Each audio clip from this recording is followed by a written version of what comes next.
Hey, it's Ryan Seacrest. Life comes at you fast, which is why it's important to find some time to relax. A little you time. Enter Chumba Casino. With no download required, you can jump on anytime, anywhere for the chance to redeem some serious prizes. So treat yourself with Chumba Casino and play over 100 online casino-style games, all for free. Go to ChumbaCasino.com to collect your free welcome bonus. Sponsored by Chumba Casino. No purchase necessary. VGW Group. Void where prohibited by law. 21 plus. Terms and conditions apply. Now, The Hunt Palmer Show. Yes! I feel like I've been waiting for this my entire life. You're listening to The Hunt Palmer Show on 104.5 ESPN, Baton Rouge. Jolly good fun. Jolly good. Locking down the middle of the day. America's favorite daytime fun show. Live from the Mercedes-Benz of Baton Rouge studio. This is Hunt Palmer.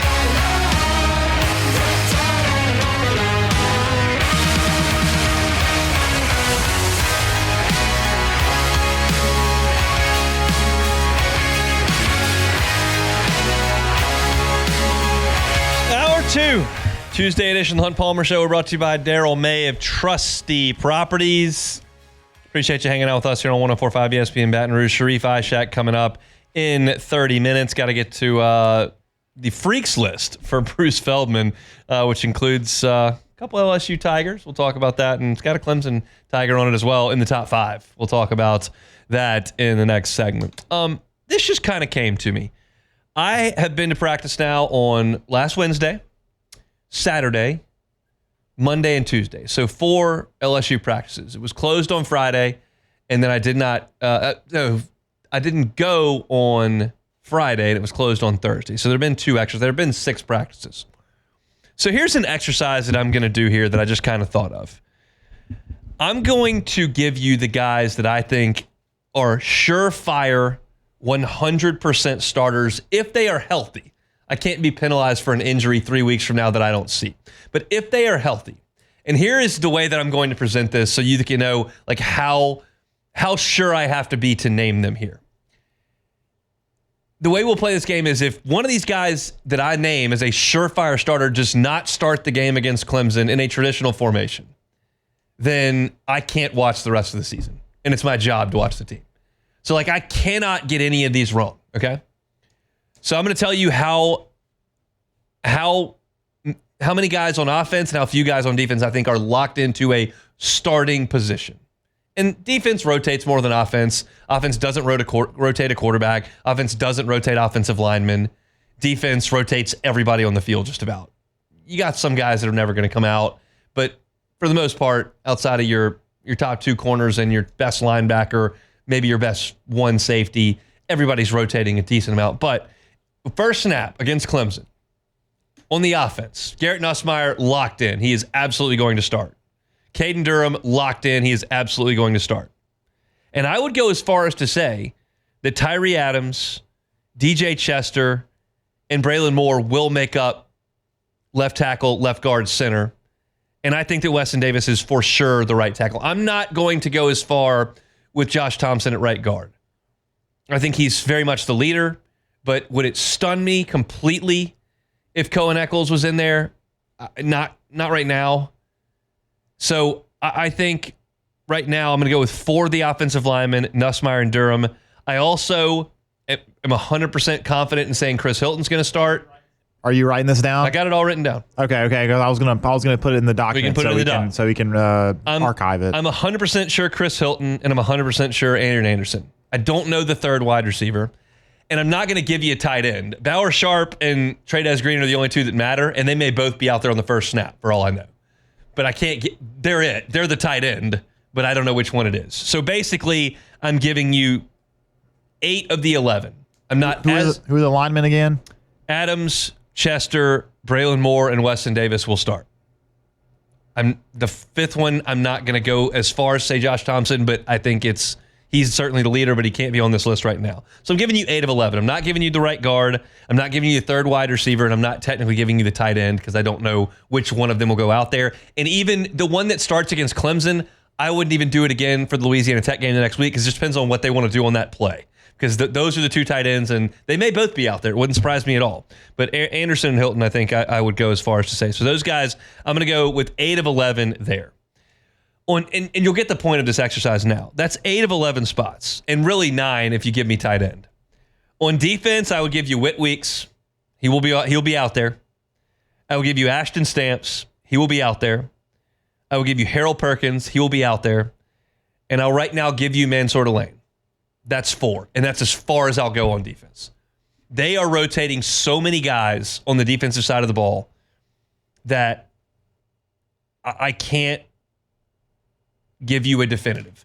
I think Jack Pyburn's going to start. He started at end and at tackle, depending on the drill that they're running. But I can't tell you for sure because I don't know if Gabe Relaford is going to be the guy right out of the chute or Jamari Butler. It's going to be the guy. Right now, Patrick Payton is making plays.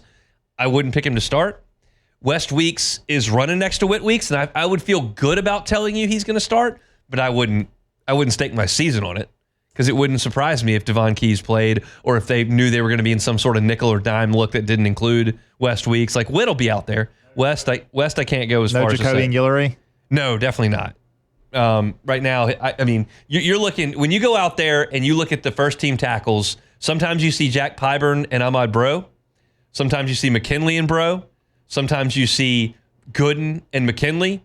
Sometimes you see Gooden and Pyburn. If it's a pass rush type deal, like defensive tackle, I can't tell you. And then safety is an absolute crapshoot.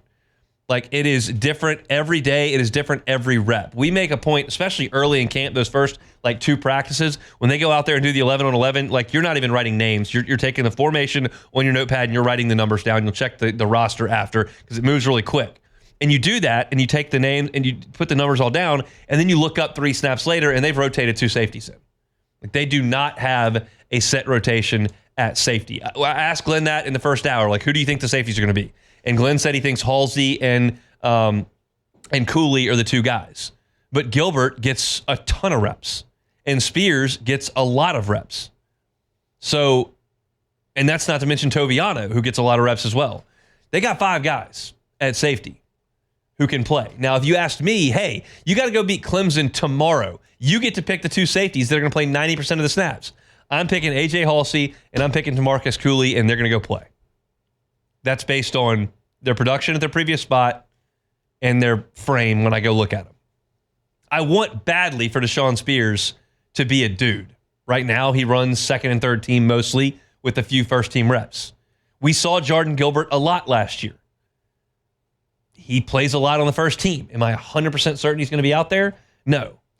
So, one, as I said, there's more rotating on defense than offense. But the point is the offense is pretty well set. Now, at receiver, they're going to funnel guys in and out. No, Kyle Parker's not going to be in the starting lineup, in my opinion.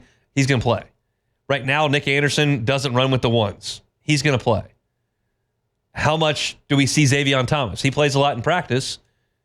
Does he have a big role, or do some guys usurp that role?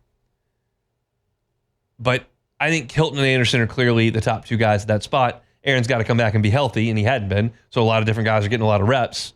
But you're looking at an offense that kind of knows who it is, not necessarily what it's going to be, but who it is, and a defense that is really shuffling some guys in and out.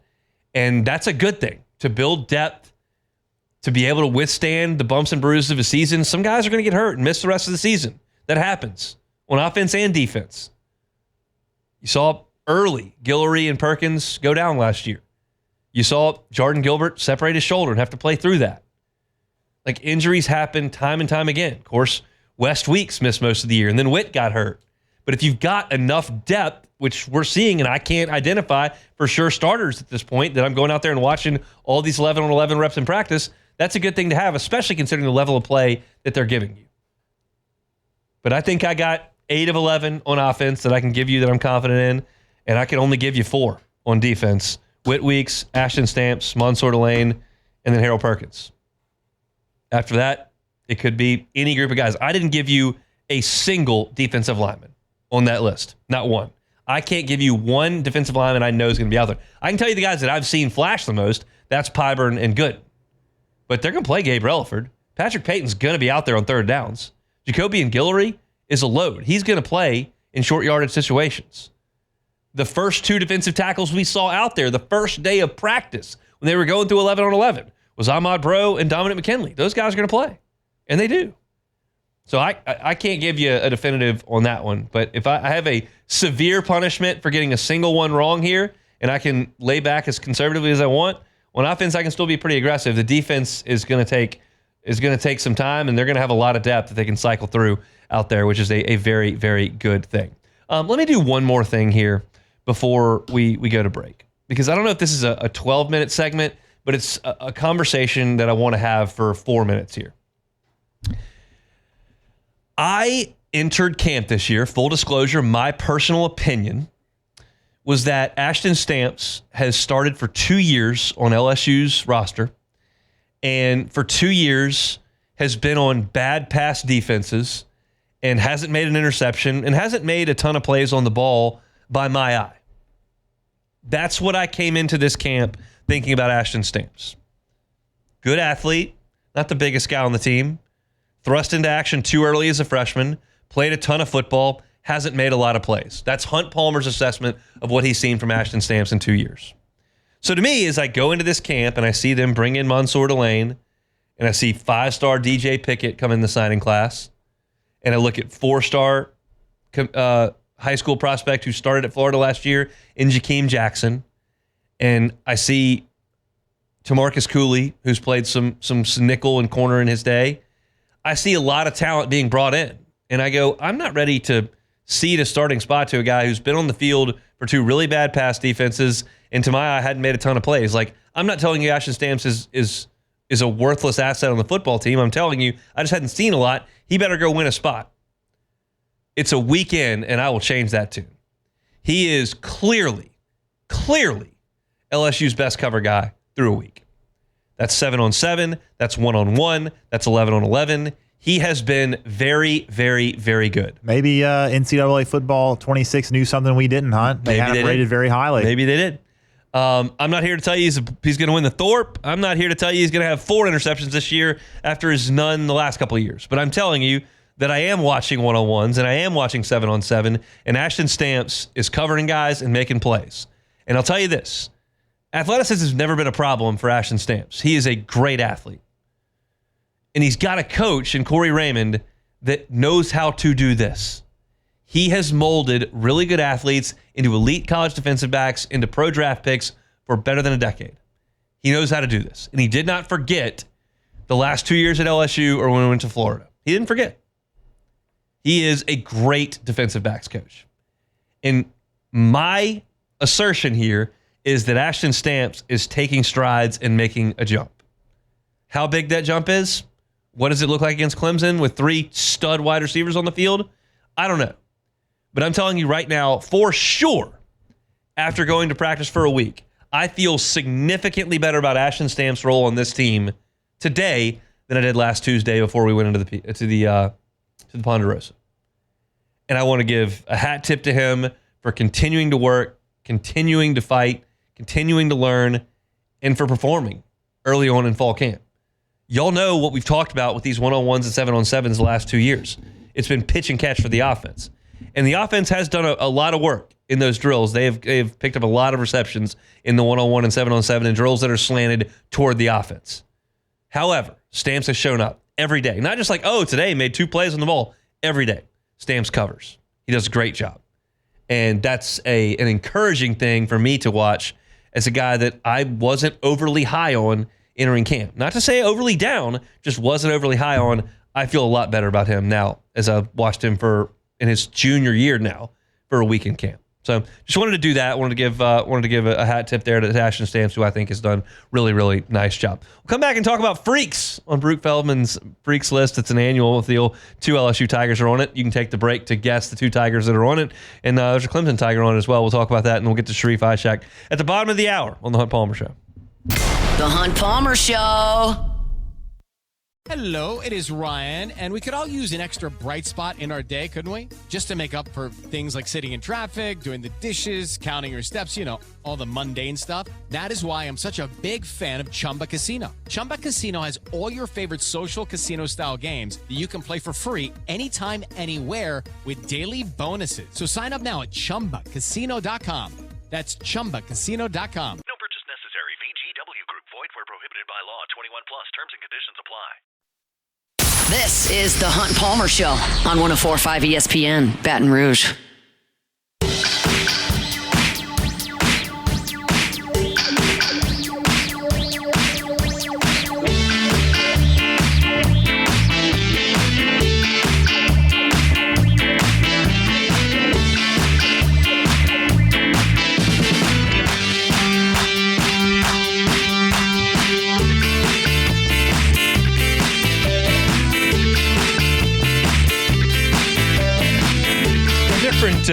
Benchmarks in the month of August. You get reporting the camp, which happened in July this year, but usually it's August 1st. And then, Hard Knocks may roll around, tune on that on Tuesdays. And Bruce Feldman's Freaks List is always one of those things that shows up in the month of August. 101 deep this year on the Freaks of college football. And LSU is represented by 2 players on the Freaks List. You've got at number 6, Dominic McKinley.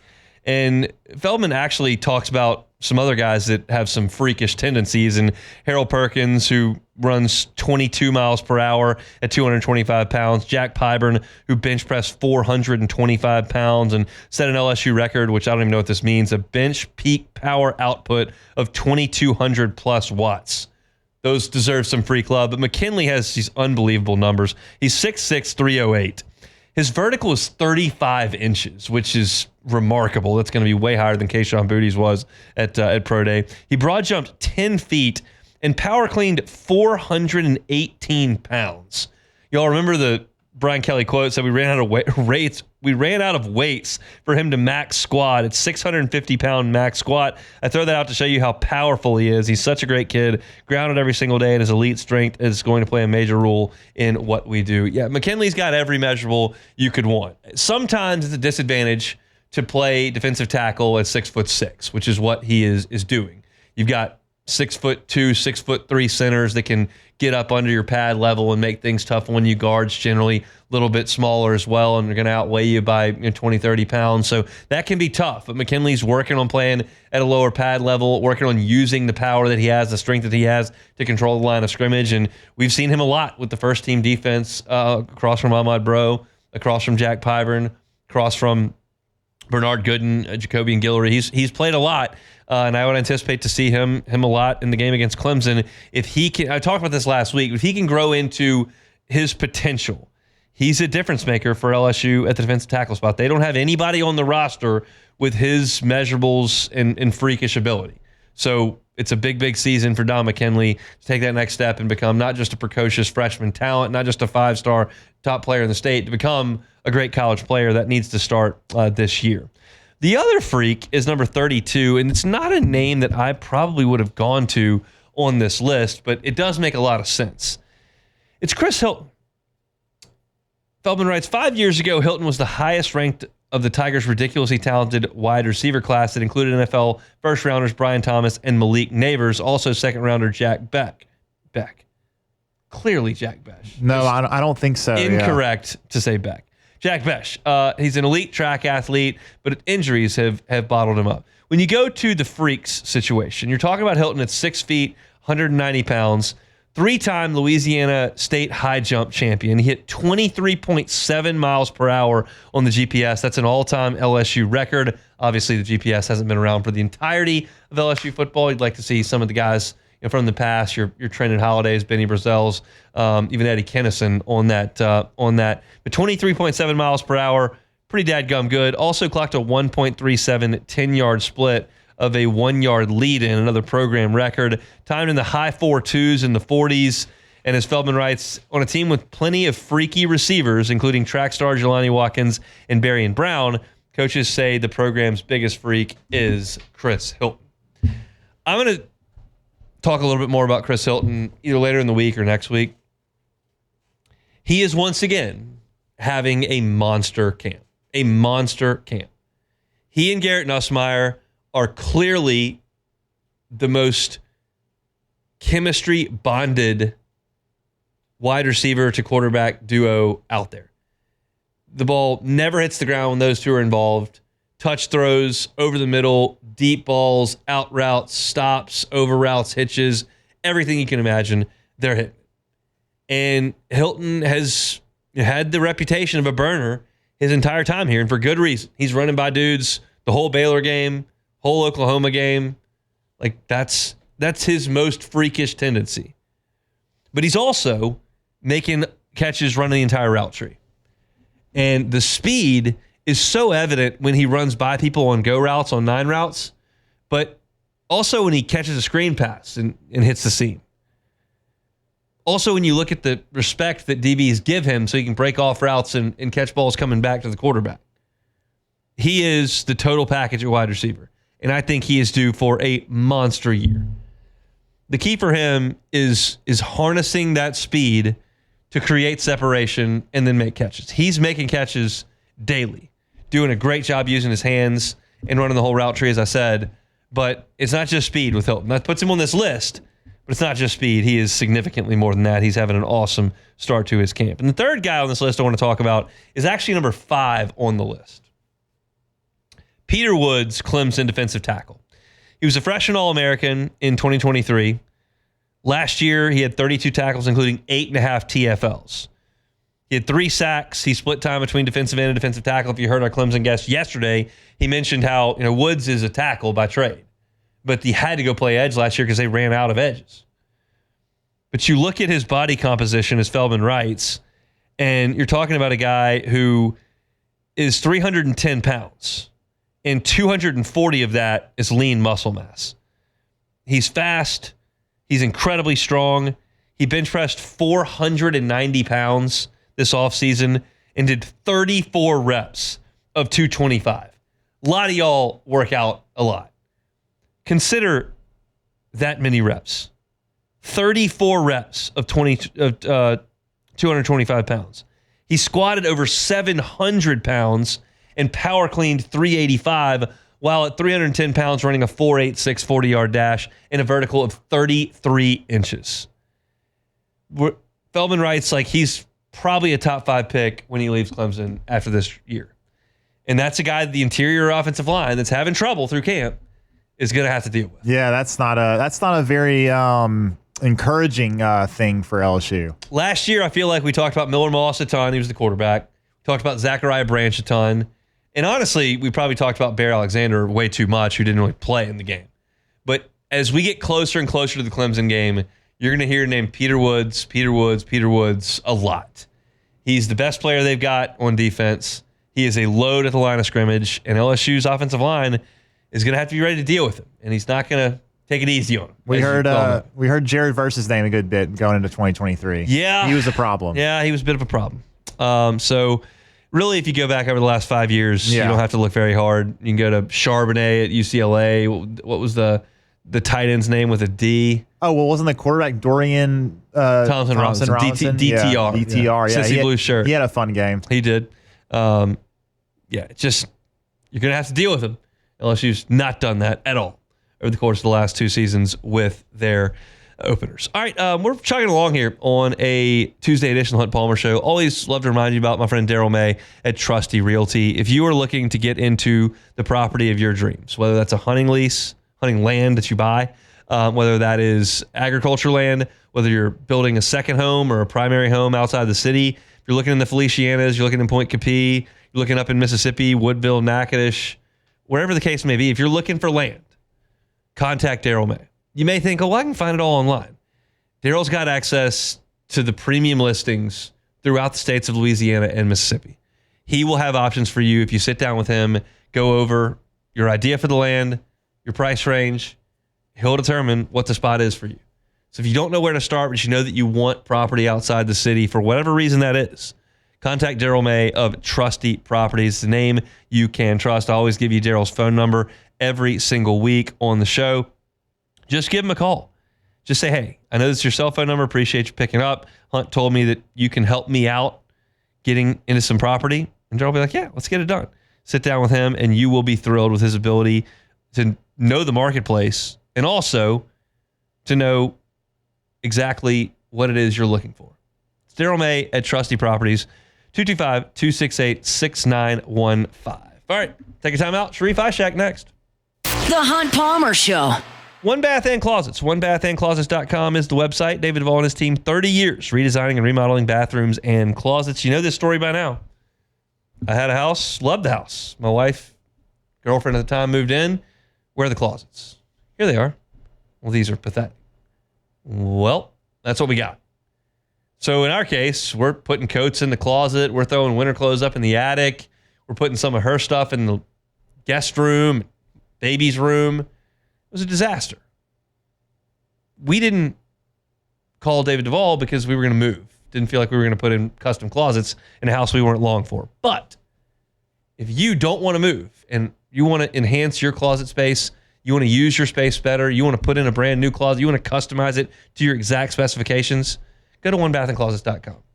Look at the pictures. They're fantastic work. You'll see the great closets there. They're going to do it right the first time and leave the competition behind. Go to onebathandclosets.com. Get that free consultation. Onebathandclosets.com.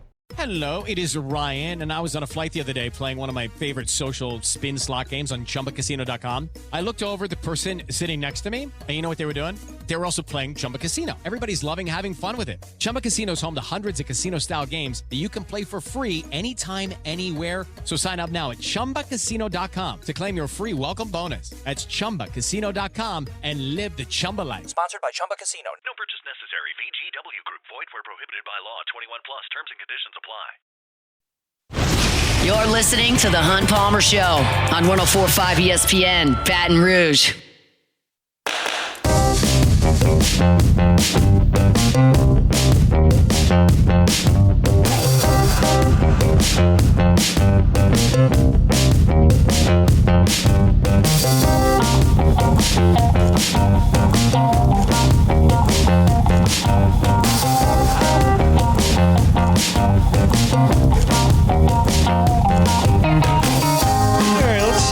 Transition on back to the New Orleans Saints. They're getting ready to take tomorrow off, then leave on a jet plane to Southern California. Get a couple workouts in. They will play the Chargers this weekend in their first of 3 preseason contests. Interesting, we don't know how Kellen Moore is going to handle preseason. He's never done it before, and we'll get our first look at the black and gold against an opponent coming up this weekend. But chat with Sharief, Ishaq, WDSU down in New Orleans about some other things as we dive into the black and gold. Sharief, how are you? I would say after today, I'm doing great. I love to hear that. That really brightens my day. Let's talk offensive line, because last year at this time, offensive line was like the massive concern. And I feel like now it's kind of like hopefully the strength of the team. What have you seen from the Saints offensive line through camp? Well, you hope they're going to be the strength of this team. I mean, the defensive line has been eating up the offense most of the camp, and most of that offensive line has had a hard time. And that's okay. And it's okay. Fuaga and Banks are, still learning. And even I'm just going to say the whole offensive line is still learning, because you got to remember, you got 3 different people playing at 3 different spots now. So I am okay with it, though. I think it's fine. I think they're going to be fine. I mean, maybe the defensive line has improved, and maybe that's why it looks good, and that's why they're struggling. But I think they're going to be okay. It's just going to take a little bit of time. You got to understand the signal caller back there they're playing with is, whoever's going to be someone who doesn't really have much starting experience. So I think they're still getting used to the quarterback, and they're still getting used to the shifting around that offensive line. But the strength and the positivity is still there down the line, though, Hunt. I realized, because I'm asking this question and I do it daily at LSU, when you get down to field level and they do 11 on 11 and you're looking at it, like, it's very difficult to tell what offensive linemen are doing what, because it happens so fast and there's 10 guys just going bodies flying everywhere. But what's your sense of how Trevor Penning has adapted to the guard spot? Look, I think he's doing well. It's good to watch him in the one-on-ones. That was that's really been a fun one to watch with Trevor Penning. It's watching him go against anyone, Brian Brzee going against Carl Granderson, anybody, just in the one-on-ones, and he's held his own. Look, once again, it's for him. It's a learning curve, but at least it's a position where he has a chance to be a little nasty. It's what his personality is. Get his hand in the dirt, get up quick, push guys down the field, be a little tough, be like Trevor Penning, the guy who was getting in fights his rookie year in training camp. I think that, he's channeling that energy without getting, himself into a lot of that trouble with the fights. So it's going to be a learning curve. But I think whenever he gets, into the season, it's going to get better. He's had his struggles, but I think for the most part, he's done okay. He's done okay with the move to left guard. I think it's going to pay off for him at the end of the season. If everyone can stay healthy on that offensive line, you get everyone stay pretty much healthy, I think his position looks really good. Have there been significant bumps in the road for Kelvin Banks at left tackle, or is he holding his own? I think he's held his own. He's held his own. I mean, in the battles, like once again, the one-on-one battles are the fun ones to watch. Whenever he lines up with Carl or Chase, just to see him go against some of the best edge rushers in the NFL. I mean, to face guys like that as a rookie, it's crazy. It's good for you. I mean, iron sharpens iron. The only way you're going to get better is going against the best on that defensive line. And for the most part, he's held up his own. But there are some times when we get into 11-on-11 team drills is when you can see some of the struggles. You see some of the footwork. You can see him getting beat on the outside a bit. But at times, it's some of the quarterbacks just holding it a bit too long, and it gives the ability to pass rushers to get by him. But rookie, man, you expect the rookie, the rookie bumps in the road to happen and training camp. You want them to happen. You want the mistakes to happen now so he can learn from them. So as we had this discussion, do you feel good about the Saints' defensive line? It's a tricky question. It really is a tricky question because of what's, like I said, the moving pieces. But part of me believes that the defensive line actually might be a little bit above average, and that's a good thing for me. I mean, I think, what Brandon Staley brought in and the switch in that scheme, the 3-4 might help them a little bit more. I think it might rejuvenate some guys, keep them well rested, have them playing different positions. They're playing more of a modern defense that you need to play in today's NFL. But I think it's going to help them. And I think for the most part, I think they look average to above average to me from watching. If you ask me the MVP on that defense, you're going to automatically just go straight to Chase Young on that defensive line. Chase and Carl Granderson have been, getting after that offensive line. People might want to say, well, the offense is a mess because they don't have a real established quarterback. Yeah, that is the case. But man, you still have to remember that those two guys were getting a lot of pressures last year. So think about healthy Chase this year and Carl coming off of last year. That's a great combination. I still think Brian Brzee is making his way and has done a solid job. So yeah, I do like it. I do like what that defensive line has provided so far in the training camp. This is a little bit of revisionist history, perhaps, but did Chase Young and Carl Granderson have better years than their statistics indicate last year? Yeah, I mean, if you go back and look at it, I think, if you go back and look at Chase's pressures, he had a lot of pressures, a lot. I mean, the sacks, and everyone looks at the sacks, right? At every level. You want to see how many sacks. The sacks numbers didn't show that, but if you look at the pressures and hit on quarterbacks, you look at it and think, okay, yeah, I mean, he did have a much better season. Sometimes he took on two defenders, like many good defensive linemen are going to take, and sometimes he beat them. He got the pressures in the backfield, just didn't get there quick enough. I think his numbers were a little bit better than you probably gave him credit for. So, as I look at that, I mean, do you feel like that those guys have essentially phased Cam Jordan out? I mean, we saw kind of a resurgence late in last year, really after Dennis Allen was fired. But do you think that Cam Jordan is essentially just a one-down, two-down player now? Yeah, I think we're seeing that part of his career, 15 years with the Saints in the NFL. Yeah, man, he's playing on the outside. Look, to watch Cam Jordan drop back in coverage is weird to me. It's different. Yeah. It's weird to see all three of those guys drop into coverage, but man, they actually look good doing it. There have been times I've seen Cam, Carl, and Chase drop back and have TVUs within 10 yards of the line. I'm like, okay, all right, look, that's good. That's good to see. And you do want to see them get in there and get after the quarterback, try to tackle the running back in the backfield. But sometimes it's going to be called upon you to drop back in coverage in certain sets. And, that's what Cam is doing, some downs. And that's okay. That's okay in the twilight of his career. He's going to have to do that. He stays fresh. He doesn't play, the 50, 60 snaps. He might play 25, 30, and that's all right. And that's what they need him to do, and he's paid the good money to do it. And I think that works for him. Speaking of good coverage, a lot of positive reports on Kool-Aid McKinstry. Can you echo those? What have you seen from him? Absolutely, man. I think, like I told you, Chase Young is probably the best defender so far. I would say 1A, 1B. I mean, Kool-Aid is making some serious strides. Remember when they drafted him last year, he had foot surgery before the NFL draft, and he started quite a few games, on the outside, and I think now he's catching on. He's catching on in this scheme, with Staley doing a good job with the secondary. Terry Joseph kind of getting through to the guys, and he's the guy that that's really picked up a lot on that defense. And I just think that I thought he might be. Some people would say he's 2 years away. I think he might be here now if this continues. I mean, he is like a ball hawk. He's lining up against the best receivers. He has made plays on all three of the top receivers, and you got to think how fast those guys are, and he's keeping up with them. So, man, in coverage, he's making tackles, and he's good in coverage, man. In one-on-one coverage, if he can do that against those speedy receivers in one-on-one coverage, that's awesome. That's awesome. He's doing it this year. Just imagine what he's doing in a year or two. Got a thought on how they'll handle the quarterbacks coming up this weekend? I think the Spencer Rattler is going to start.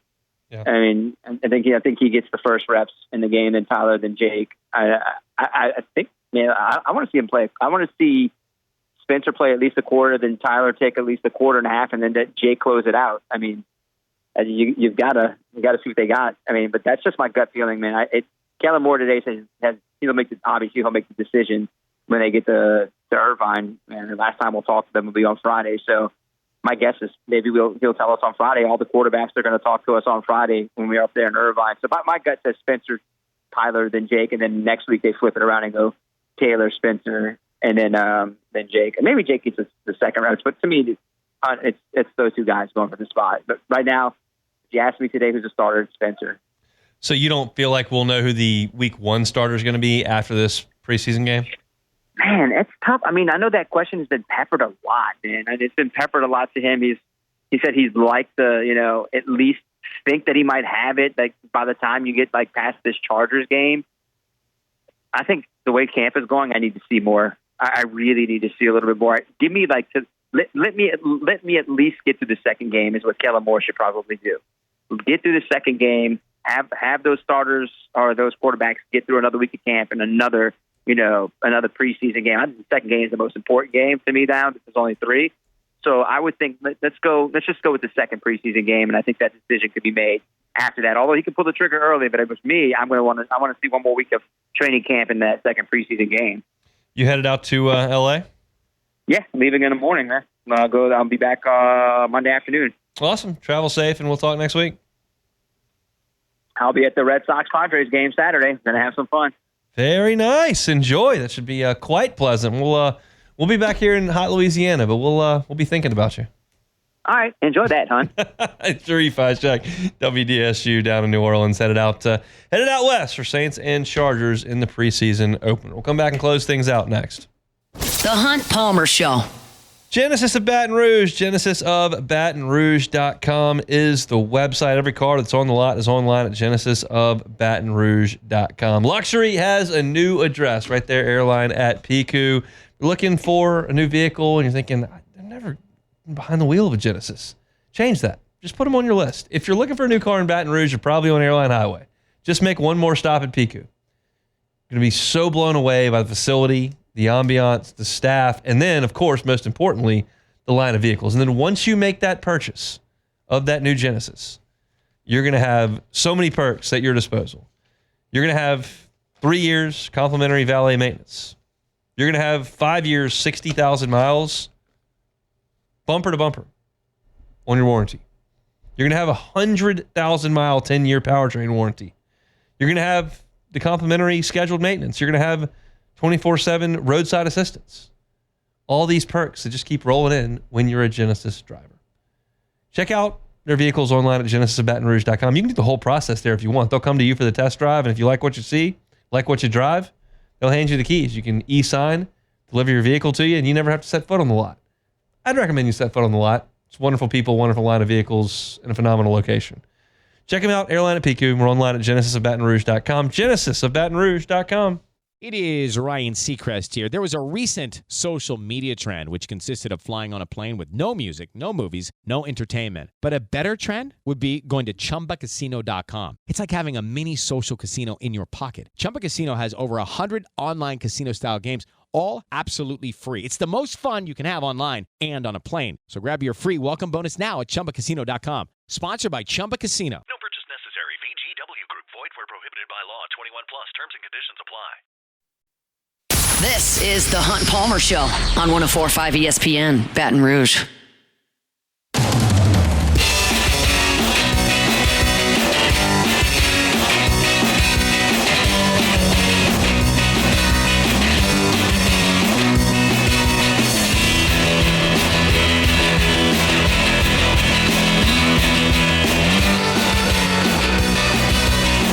.104.5 ESPN Baton Rouge and Citizens Bank and Trust want to make things a little easier on your budget by making your groceries for an entire year. And even if you don't win the grand prize, we're awarding second chance prizes of $250 gift cards to High Neighbor Supermarkets. It's the free groceries for a year sweepstakes powered by Citizens Bank and Trust, High Neighbor, and 104.5 ESPN Baton Rouge. Register now at 104.5ESPN.com. Also, tune in Friday night for the first of 3 shows previewing all 16 SEC football teams as they prepare for the 2025 season. It's the SEC Radio Network's Battle for Atlanta, Saturday at noon on 104.5 ESPN Baton Rouge.